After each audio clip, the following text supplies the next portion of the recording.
En fait, ça concerne les contribuables pour lesquels l'administration a la connaissance de l'intégralité des revenus. Classiquement, ce sont les personnes qui sont soit salariées, qui n'ont donc que des salaires, ou des retraités qui n'ont donc pas également, par exemple, des revenus fonciers, et pour lesquels il n'y a pas de réduction de crédit d'impôt à déclarer. Cela correspond à 240 000 foyers fiscaux en Vendée, donc sur les 350 qu'on comprenne en totalité le département. Les gens n'ont pas besoin de venir déposer leur déclaration, ils contrôlent les chiffres, ils les valident,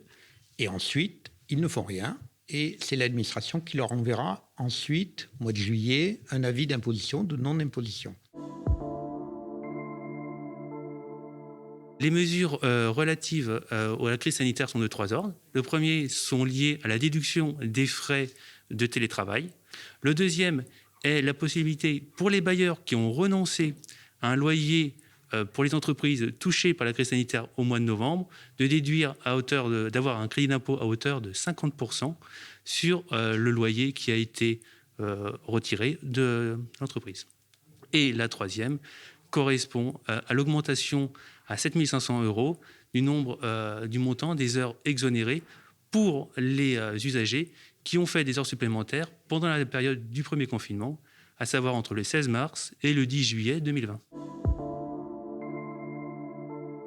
L'avantage de la déclaration en ligne est que l'on peut revenir autant de fois que l'on veut pour rectifier sa déclaration jusqu'à la date limite de la déclaration de l'impôt sur le revenu, à savoir le 8 juin. Pendant la déclaration, il y a des messages pour guider l'usager, notamment si l'on voit certaines incohérences ou si l'on se rend compte qu'il peut y avoir certains oublis. Notamment, par exemple, lorsqu'une personne déclare un enfant à charge de plus de 15 ans et s'il n'a pas notamment coché la case comme quoi il fait des études secondaires, un petit message le avertit simplement pour lui dire s'il n'a pas fait un oubli sur ce sujet. Tous les outils que nous mettons à disposition de nos usagers, que ce soit le numérique, à travers l'outil chatbot qu'on appelle AMI, que ce soit aussi à travers le 0809 401 401, qui est le numéro de contact national vers lequel nos usagers peuvent s'orienter,